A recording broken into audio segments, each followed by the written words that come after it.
नमस्कार दोस्तों। इस वीडियो में आपका हार्दिक स्वागत है। मैं हूं पत्रकार योगेंद्र योगी। दोस्तों, मुसलमान दुनिया में एक ऐसी कौम बन चुकी है जिसको दुश्मनों की ज़रूरत नहीं है।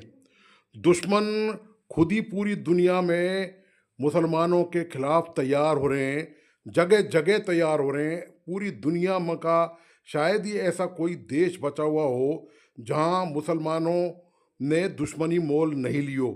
वहाँ पर उन्होंने जो जो हरकतें की हैं, हालांकि पूरी दुनिया में 90% से ज़्यादा मुसलमान शांति प्रिय हैं और अमन पसंद हैं, आराम से अपने अपने देशों में रह रहे हैं। लेकिन इन्हीं में से जो 2 4 10% मुसलमान हैं, उन्होंने पूरी दुनिया में इतनी भारी गड़बड़ी मचा रखी है कि पूरी मुसलमान कौम जो है, अब उस पर एक प्रश्न चिन्ह लग गया है। पड़ोसी देश, पहले बांग्लादेश की बात कर लेते हैं। आज की खबर है जो बिल्कुल ताज़ा और नई घटनाक्रम घटा है। बांग्लादेश में एक कट्टरपंथी संगठन, उसका एक सदस्य हादी, उसकी 2 दिन पहले किसी हमलावर ने गोली मारकर बांग्लादेश में हत्या कर दी। उसके बाद से आप देखिए, बांग्लादेश पूरी तरह से चरम पर अराजकता पर पहुंच चुका है। पूरा बांग्लादेश जो है, वहाँ पर ज़बरदस्त दंगे फसाद चल रहे हैं, आगजनी हो रही है। लाखों लोग वहाँ पर, उनके समर्थक, कट्टर जो समर्थक हैं, जो कट्टरपंथी हैं, वो सड़कों पे उतर आए हैं और उन्होंने संसद परिसर में भी प्रवेश कर लिया। इस तरह की तमाम खबरें आ रही हैं।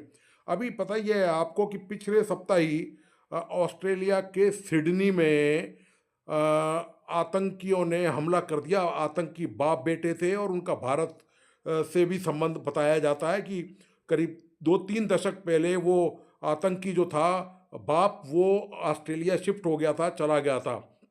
तो उन बाप बेटों ने वहाँ पर लाशों के ढेर लगा दिए।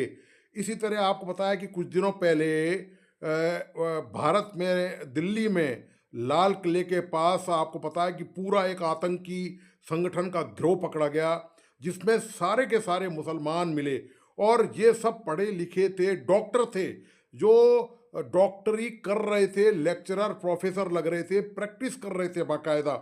ये पूरी दुनिया का हाल हो चुका है। आप देखिए कि इसकी जो वजह है उसके बारे में बाद में आएंगे। पहले इस पूरे घटनाक्रम को आप समझ लें एक बार ज़रा, कि पूरी दुनिया में हालत ये है कि पूरा यूरोप में बेल्जियम, क्रोशिया, तमाम डेनमार्क, जितने भी कंट्री हैं, वहाँ पर इस तरह के आतंकी हमले की वारदातें हो चुकी हैं। और अब ये वारदातें कोई संगठित, कोई अंतर्राष्ट्रीय स्तर पर आतंकी संगठन नहीं कर रहा है।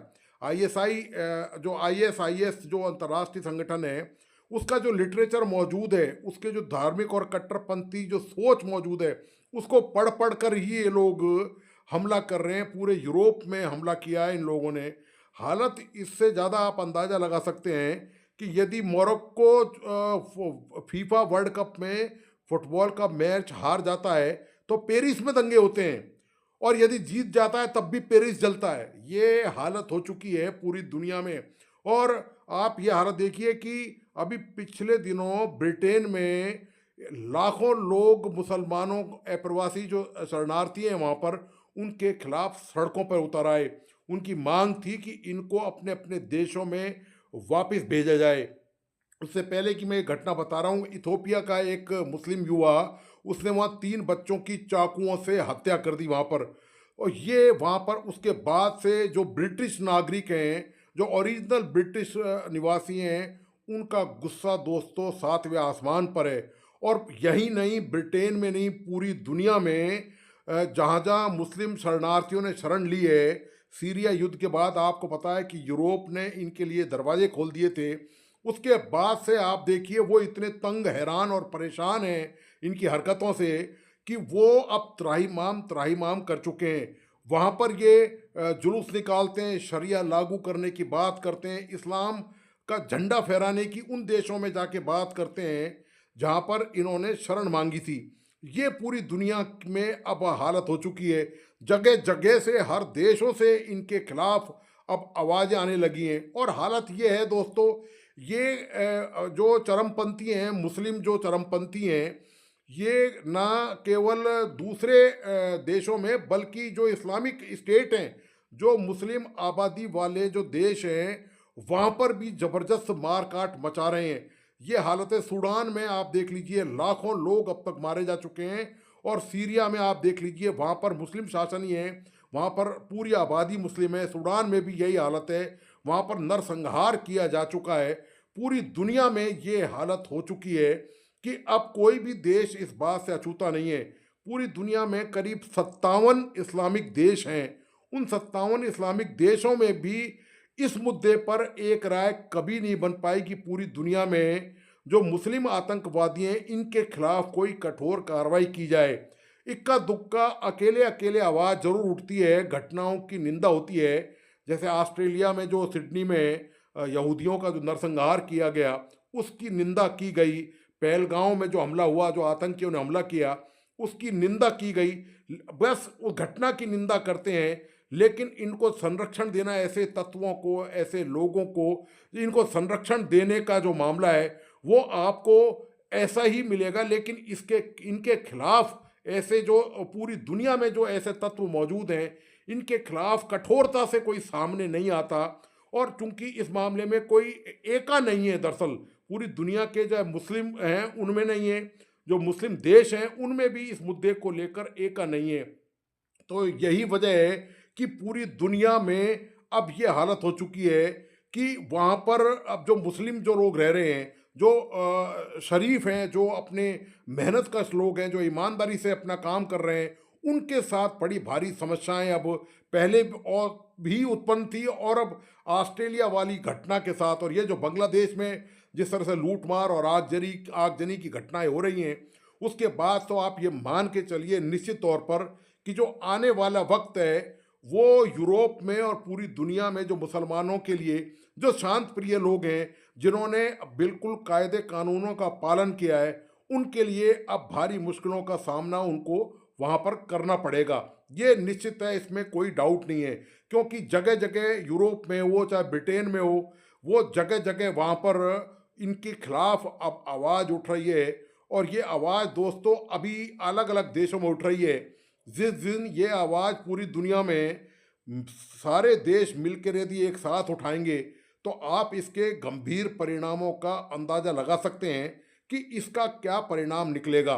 हालत ये है कि ये जो कट्टरपंथ की जो सोच है, ये जो मुसलमानों के अंदर कुछ तबके में व्याप्त है, उसका जब तक ये इलाज नहीं होगा, स्थायी समाधान नहीं होगा, ये जो हूर की जो परिभाषाएं जो दी जाती हैं, जो सपने युवाओं को भड़का कर दिखाए जाते हैं, जब तक इस कट्टरपंथ का समाधान नहीं होगा, तब तक दोस्तों ये मुसीबतें कम नहीं होंगी। इस तरह की वारदातें और होंगी। जो लॉन वुल्फ हमले जिनको बोलते हैं, यानी कि अकेला हमला जिसमें कोई आतंकवादी संगठन शामिल नहीं है, केवल इस तरह का जो भड़काने वाला लिटरेचर और दिमाग खराब करने वाला साहित्य पढ़ा और बंदूक लेके या चाकू लेके सड़कों पर निकल गए और मारना लोगों को शुरू कर दिया।